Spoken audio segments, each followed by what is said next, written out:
Hello everyone. Welcome to this exciting session where we dive deep into the fascinating world of the kingdom Animalia. Today, we'll embark on a journey through the biological classification of animals, starting from the very basics and progressing to advanced concepts. Get ready to explore the incredible diversity and complexity of animal life across 4 levels of understanding: easy, medium, hard, and hardest. Let's begin our adventure. Ready to discover the fundamental traits that define every animal on Earth? Let's start with the basics of what makes an animal an animal. In our first section, What are animals?, we learn that animals belong to the kingdom Animalia. They are multicellular, meaning they are made of many cells, and eukaryotic, meaning their cells have a true nucleus. A key characteristic is that they are heterotrophic, which means they cannot make their own food like plants do, and must consume other organisms. Unlike plants, animal cells also lack a rigid cell wall. Most animals are also motile, capable of moving around independently, whether it's flying, swimming, or walking. Moving on to key characteristics, animals exhibit various levels of organization. Some, like sponges, have a simple cellular level, while others, like humans, have complex organ systems.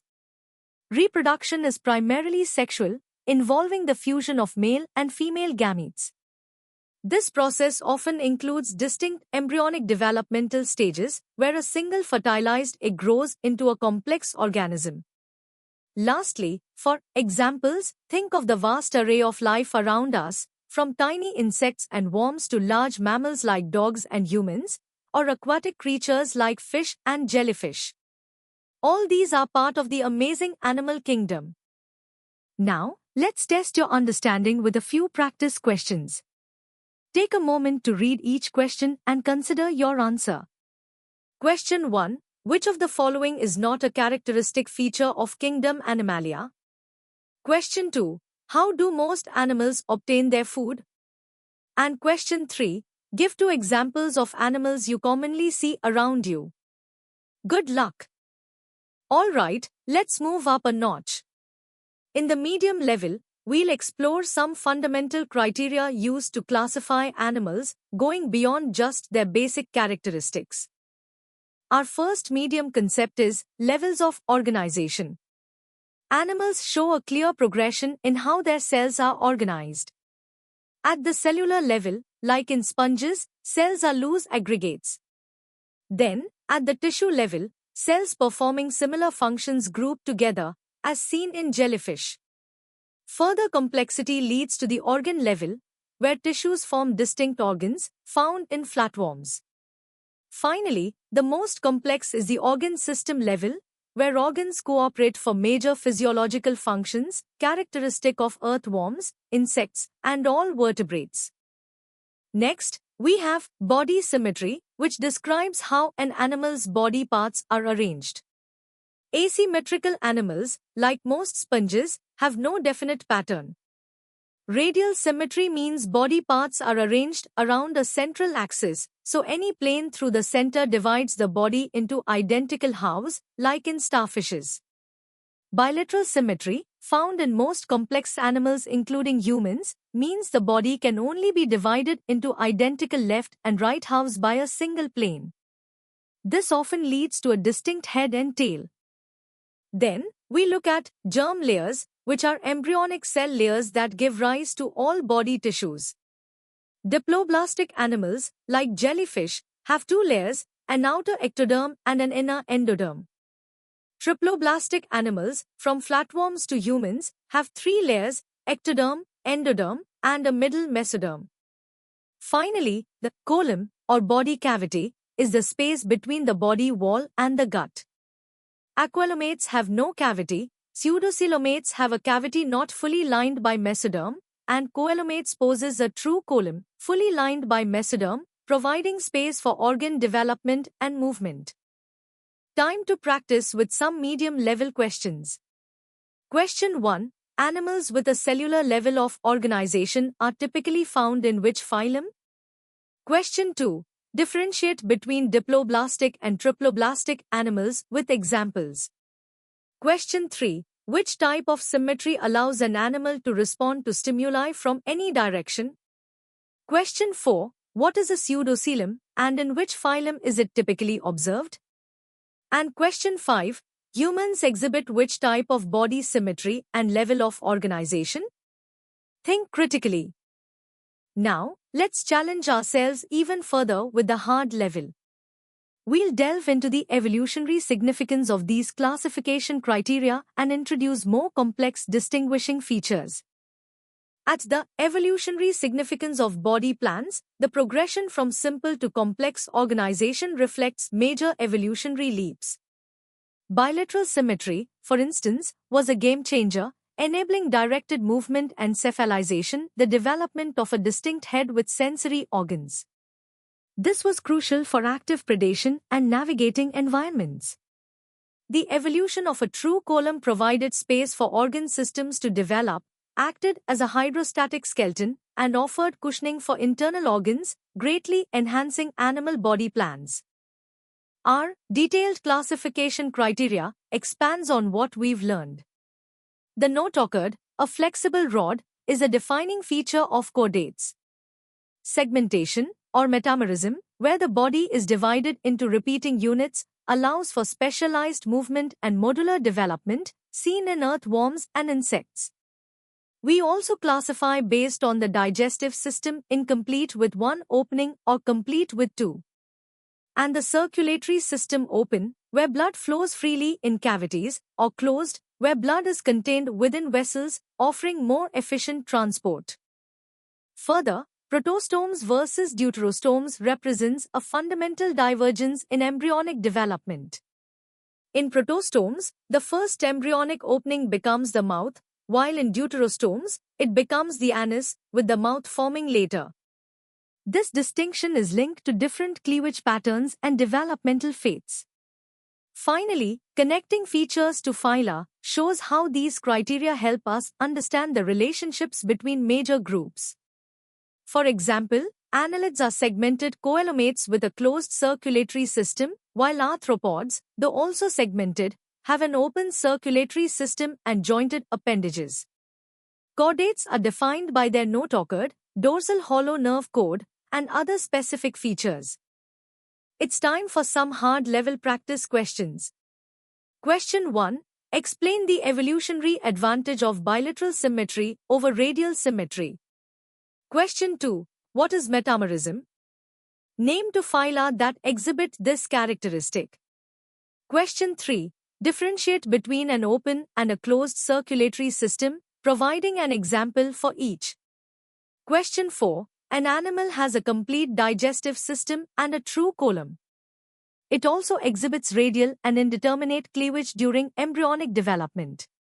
To which superphylum does it most likely belong? Question 5.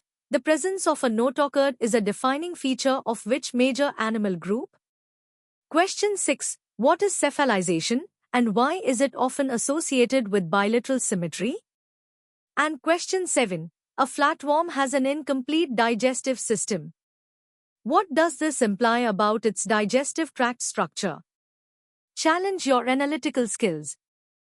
Alright, NEET aspirants, prepare for the ultimate challenge.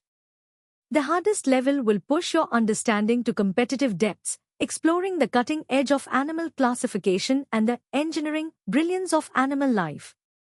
In phylogenetic approaches to animal classification, we look beyond traditional morphology. Modern taxonomy uses cladistics and molecular data, like DNA sequences, to build phylogenetic trees based on shared evolutionary history.